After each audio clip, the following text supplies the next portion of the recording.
Hey, this is Pastor Bunjee Garrett, and I want to take some time today to present you with another word of encouragement. Well, it's the day before Valentine's Day, and while there are those who try to connect this annual holiday with a saint named Valentine, I can't help but to wonder how many of our Valentine's Day traditions are actually inspired by the ancient Roman feast of Lupercalia. The reason I ask is due to the fact that our Valentine's Day traditions seem to focus more on erotic love than with the celebration of a saint who was martyred for his faith back in the 3rd century. Now, just to be clear, it'll help you to know that Saint Valentine of Rome, he was a 3rd century saint who's widely celebrated on the 14th day of February because according to tradition, this was the day when he was beaten with clubs and beheaded for his faith in Jesus Christ. Saint Valentine was arrested for preaching the gospel message of Jesus Christ, and after being sent to Rome, he attempted to convince Emperor Claudius of the Christian faith. In response, Claudius ordered Saint Valentine to renounce his faith or die. And according to tradition, Saint Valentine refused to renounce his faith in Jesus Christ, and as a result, he was executed outside of the Flaminian Gate on February the 14th, 269 AD. Well, as we consider the connection between Saint Valentine and our modern-day Valentine's Day traditions, you might be interested to know here that there are those who would have us to believe that Saint Valentine was initially arrested for secretly officiating the weddings of Christian couples so that the husbands wouldn't have to go off to war and fight for Rome. And so, this could be the reason for why Valentine's Day is all about romantic love. Another variation of the legend of Saint Valentine is based on the belief that he was imprisoned for refusing to sacrifice to pagan gods, and it was during that time in prison when a jailer or possibly a judge asked Saint Valentine to come and pray for his blind daughter so that she might receive her sight. And according to the legend, he placed his hands on her eyes and the child's vision was restored. And then on the day of his execution, he left the little girl a note which was signed, "Your Valentine." Well, now, Hallmark thanks you for continuing to participate in this annual tradition.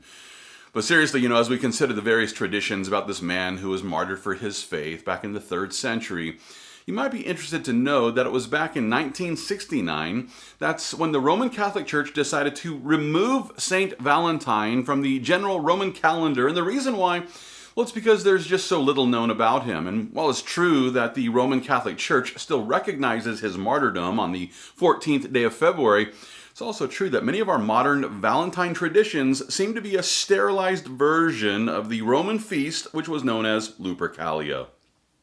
Just to be clear, Lupercalia was an ancient pagan festival held every year in Rome in the middle of February. The Feast of Lupercalia, which was celebrated in ancient Rome between the 13th and the 15th days of February, this was a festival of fertility named after the Roman fertility god Lupercus. And while historians are quick to confess that no one really knows the exact origin of Lupercalia, what we do know is that it's been traced back as far as the 6th century BC. And according to historical reports, Lupercalia was a sexually charged celebration which included orgies and random matchmaking, believed to ward off evil spirits and infertility. And, while some couples would get married after the feast, others would just hook up until the next Lupercalia. And as we consider how our modern day Valentine celebration is centered around romantic hookups, well, it seems to me that this annual holiday has less to do with the martyrdom of Saint Valentine and probably has more to do with the sexually charged celebration of Lupercalia. Well, it's sad to say that this holiday makes many singles feel like they need to find that special someone. It makes them feel like they need to go hook up. And not only that, but it puts pressure on many couples who may be struggling with intimacy. And, it's sad to say that a great deal of this pressure comes from media outlets who love to publish articles that encourage the importance of sex on Valentine's Day. After a simple Google search, I quickly found the following headlines, and I quote, 10 kinky ways to up your Valentine's Day pleasure, or sex is the foundation to a perfect Valentine's Day. Another read 12 sexy Valentine's Day gifts, great for him or her. And then there's things you need to know about having safe sex on Valentine's Day. Sadly, this is just a scratch on the surface of all the sexually charged articles that media outlets love to publish just before Valentine's Day. And it's sad to say that this media-based emphasis on the importance of sex on Valentine's Day, it ends up leading many to pursue illicit relationships, which cause unplanned pregnancies, resulting in a post-Valentine's Day spike in the number of abortions. According to one calculation, there's at least a 10% increase in the number of women who are seeking emergency contraception or abortion consultations after Valentine's Day.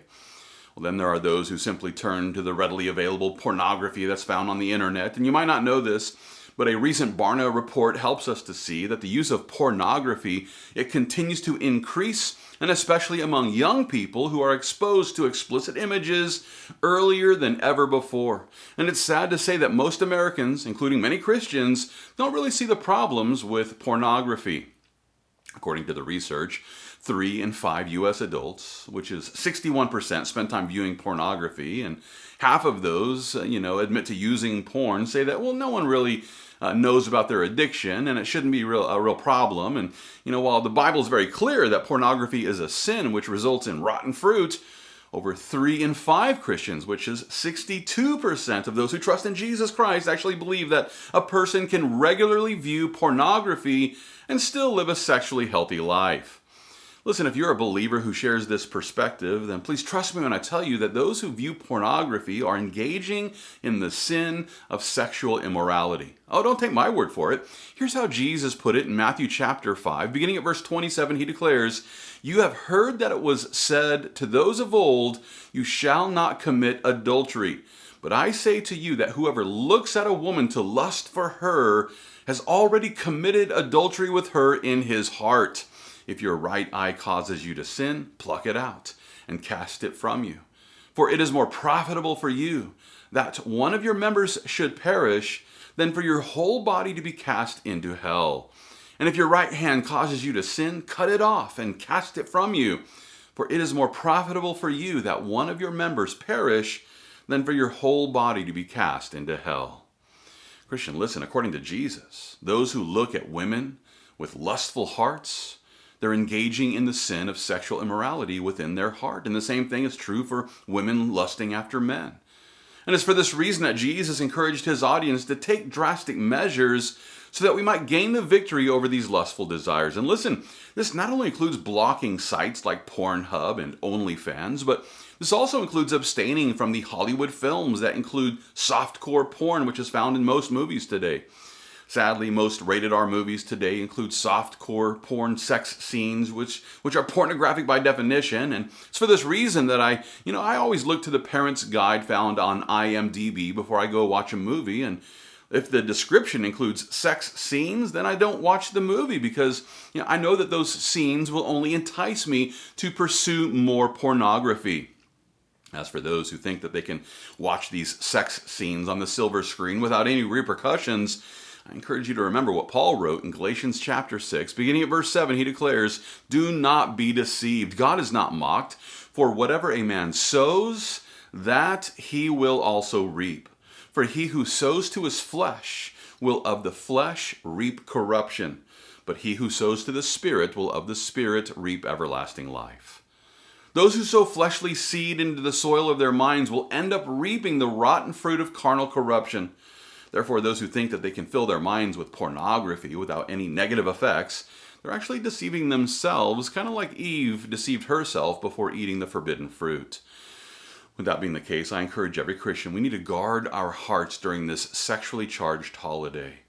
And we need to ignore the influences that are encouraging us to engage in sexual sin. And with all this as our goal, I remind you that those who walk in the power of the Holy Spirit will not fulfill the lusts of the flesh. And so let's walk in the power of the Holy Spirit by faith in Jesus Christ. And as we do, the Lord will help us to fight the good fight of faith, and all for the glory of God.